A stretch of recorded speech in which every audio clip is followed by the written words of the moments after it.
Quand elle était adolescente, à l'âge de 15 ans, elle est partie toute seule en URSS pour étudier le russe dans les Komsomol, les centres de formation soviétiques. Elle parle aussi le japonais, et quand elle était en école de commerce, HEC, elle a fait un stage assez original dans une usine William Sorin, où elle mettait quand même de la choucroute en boîte.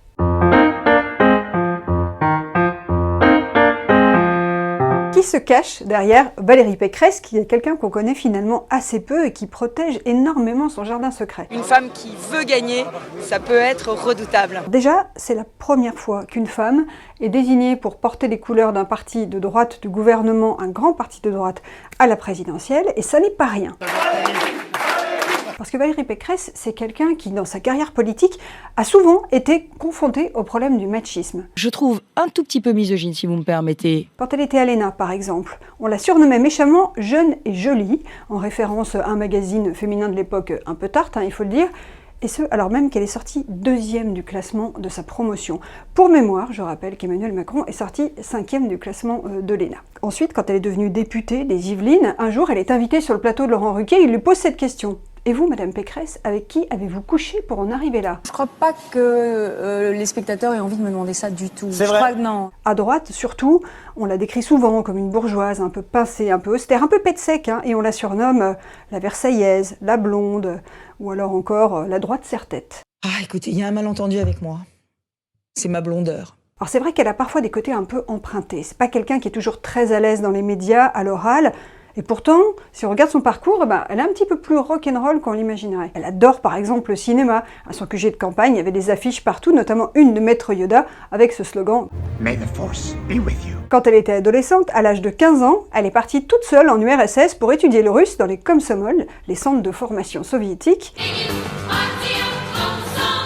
Elle parle aussi le japonais, et quand elle était en école de commerce, HEC, elle a fait un stage assez original dans une usine William Sorin, où elle mettait quand même de la choucroute en boîte.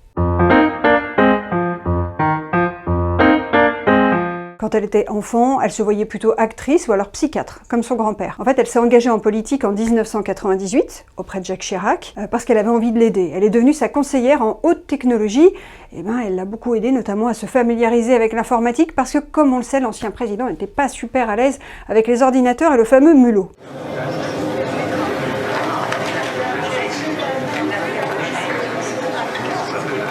C'est devenu son mentor, c'est devenu son maître à penser, et elle a retenu de lui une grande leçon. Toujours faire barrage à l'extrême droite, c'est devenu sa grande boussole politique. Mais c'est son autre mentor, Nicolas Sarkozy, qui l'a nommé pour la première fois ministre. D'abord de l'enseignement supérieur et de la recherche, et ensuite du budget. Et pourtant, il ne l'appréciait pas, il ne l'aimait pas. Un pécressiste me disait, il la trouvait chiante, il la trouvait obsessionnelle, il l'appelait Madame Moi-je, mais il appréciait sa capacité de travail, ça le rassurait. Nicolas Sarkozy vous a appelé depuis samedi? J'ai eu Nicolas Sarkozy au téléphone, effectivement. Il vous a dit quoi?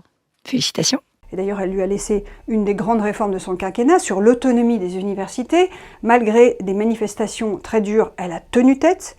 Parce que c'est quelqu'un de coriace, Valérie Pécresse. Elle aime à se comparer souvent à Angela Merkel ou à Margaret Thatcher. Elle est demi-corse par sa mère et elle cite souvent ce proverbe « Un pitbull, ça lâche parfois, une mère corse, jamais ». C'est le 22 mai 2018 précisément, on connaît la date, qu'elle a eu envie de devenir présidente de la République.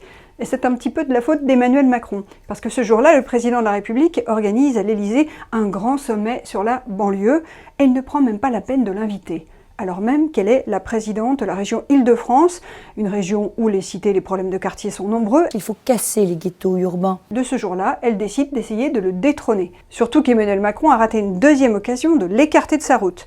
Au printemps 2020, quand la succession d'Édouard Philippe a été ouverte, il a écarté l'idée de la nommer à Matignon en expliquant à des conseillers qu'il n'avait, je cite, pas confiance parce qu'elle n'avait pas le niveau.